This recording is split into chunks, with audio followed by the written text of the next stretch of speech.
Now, in theory, this part that I'm going to replace should fix my problem I've been having for almost close to a year. All right, boys, we're gonna go for a little cruise now. Then we're gonna get some pulls in and see if this thing pulls just like day one. All right, we're in a nice place I like to call Mexico. Let's go ahead, roll into it. Holy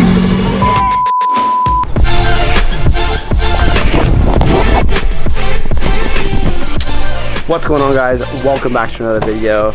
And what I said at the beginning, I really hope is true. This part here is what Subaru calls an oil control valve. Now, I don't know if I ever touched base on the fact that when I replaced my coil packs and I thought that I fixed my car, the problem then returned. This is when I got sick, so I ended up actually data logging, sending my data logs out to the tuner, and as I sent them out, I really started looking at them myself to see if I can kind of decipher what looked weird, what looked wrong. Now, throughout this video, I'm going to be explaining how exactly I diagnosed this, and the tuner then agreed with me, obviously, because it was pretty obvious once I actually looked into the data logs that one of my oil control valves, well, hint, hint, actually both of my oil control valves went bad, essentially. So what I'm going to do real quick is I'm going to replace it, then I'm going to pop up pictures left and right and really show you guys how I diagnosed it, how I went about it, and how I knew that that was the part that needed to be replaced. It seems kind of complicated maybe in the beginning, but I'm going to try to explain it to you guys so you guys can understand and maybe in the future help you guys out on something else related to this. So I'm going to go ahead, replace it. There's only one bolt holding it in, and I'm going to try a new style of filming, so I'll see if you guys like it.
Alright, so I hope you guys enjoyed that little POV portion of me actually installing it. I'm going to try to implement more POV stuff into my videos, and maybe you guys can learn a little bit better that way. And so far so good on what I've replaced. I'm seeing some good numbers. I'll explain it in a little bit. I'm going to go ahead and make sure I have no oil leaks. Up top, make sure everything's all good. Then we'll figure out what's next.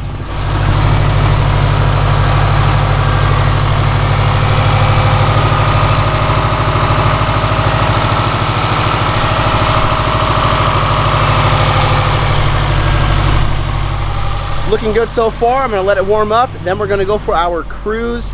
I think what I'm also going to do is I'm actually going to reflash my map once again, because pretty much what it was doing is that oil control valve, it controls cam timing, and I'm sure that the computer was compensating for the fact that one cam was phasing properly and one cam was not. So what I'm going to go ahead and do is I'm going to let it warm up, and then I'm going to go ahead and reflash my map. Once I reflash my map, I'm going to go for a little cruise. We're going to see if we can finally actually hit full boost and really get the power that I felt the first day I had the car, because they were phasing perfectly before.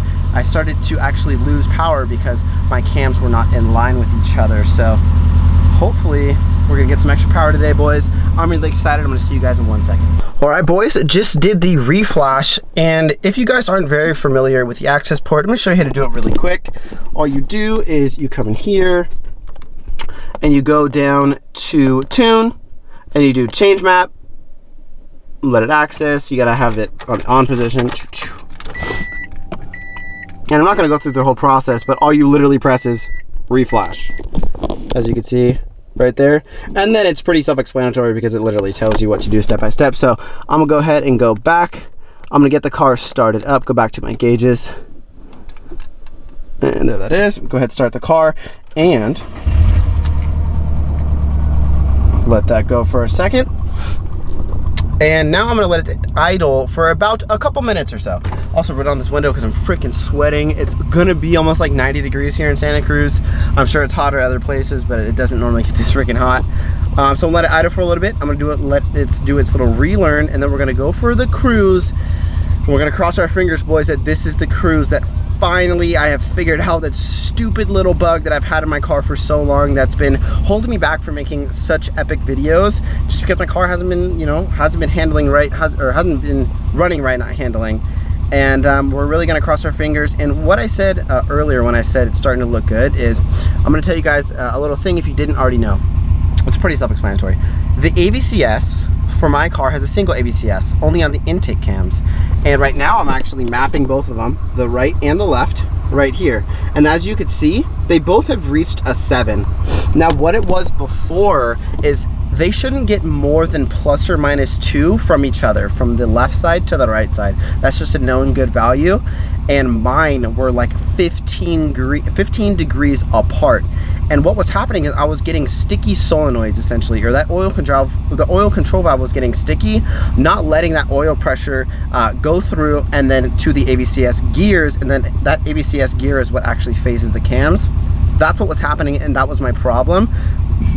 And how to kind of tell is, like I said, they should be plus or minus 2 from each other. So if you do a data log, make sure you have the ABCS selected, and then when you do the data log, you can go down and see if they are actually pretty much mirroring each other. If they're not, then an oil control valve could very well be your problem. All right, boys, we're gonna go ahead, go for a little cruise now, and we're going to see if my problem is gone. All right, boys, I'm not sure if you could see my access port, but so far they are mirroring each other from left to right, almost dead perfect.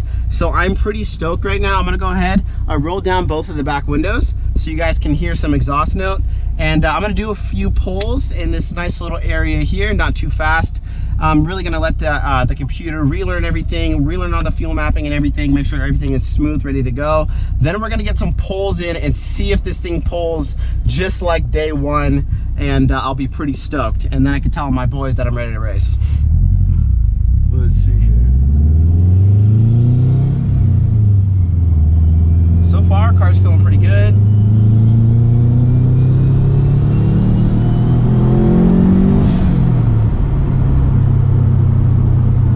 So good. Now keep in mind, it always did take my car a long time to actually spool up. I do have 268 duration cams, a front mount intercooler, and also a fairly good sized turbo, so that all equates to, you know, a pretty long time to actually get that thing spooled up. But the most important part is there is no hesitation, there is no lag, so we're gonna go ahead and get some pulls in up here, and we'll see how it does. All right, we're in a nice place I like to call Mexico. Let's go ahead, roll into it. Holy sh**! I think she's alive, boys. I think that she is pissed off. Oh, shit.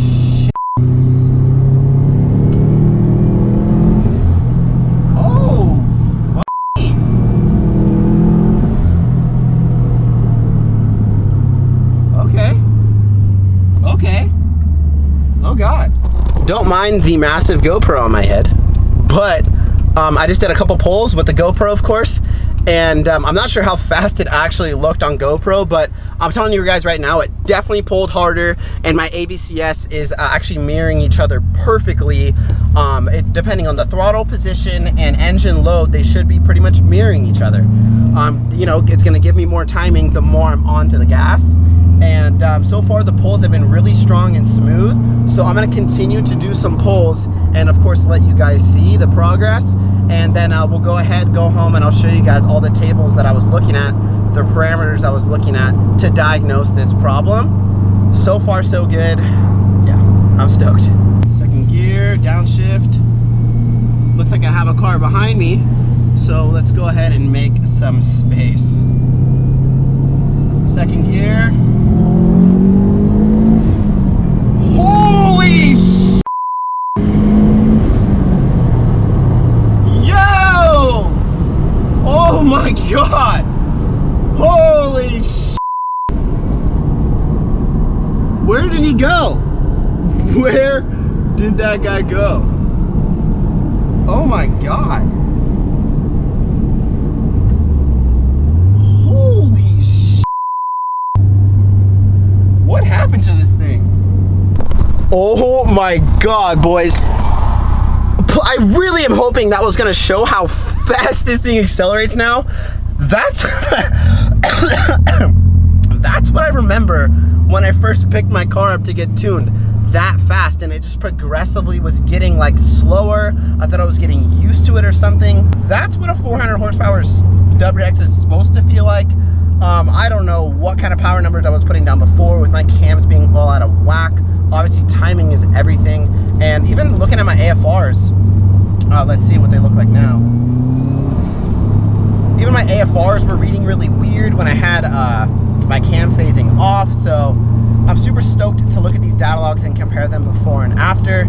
I just realized I haven't even data logged yet. So I'll get a data log on one more pull, and then we'll be able to kind of see both. Try to see if I can show you guys those numbers. This is the ABCS, these two here. You can see when I let off the gas, it goes away. When I put on the gas, they go up with each other. And that's definitely not how they were doing it before. So that is proper ABCS function. And when I had the old oil control valves in, it was very erratic and not mirroring each other at all. All right, boys, so I got a bunch of data, I got a bunch of numbers, and I'm gonna explain pretty much my theory behind how I figured all this stuff out. So this one that you see here, right? This one that you see here is the data log that I had where the left oil control valve was functioning and perfect. You could see it stuck right around the 20s, very consistent. Now if you look at this side, this is where it had a bad oil control valve, and you can see how random and sporadic it is. It never reached anything above 25 on the good one when I was on the throttle. Now you can see over here, and you know I was on the throttle because the access port was reading very rich. 14 is pretty much where you should be normal. This is me getting on the throttle. This is the air-fuel ratio at 11. So this is when you know I was on the gas. This was perfect. This is very sporadic and random, and you can see it's way off from the left one. Now what I did is I swapped it from the left to the right. Now you can see over here, my right side was doing very well, but my left side is now the side that's very sporadic and very random.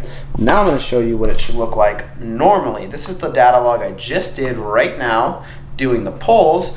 I'm going to open it up full screen. You can see the left, there we go, the left and the right ABCS are pretty much mirroring each other perfectly. You can see I'm pretty much cruising here. Looks like I'm just about to get on the gas. Yep, getting on the gas. Now this is when it says 20 on the air-fuel ratio. That pretty much means I'm letting off the gas, and that's why the ratio goes up. It's not actually probably 20, but let's see. But now you can see, look how the left and right is actually mirroring each other.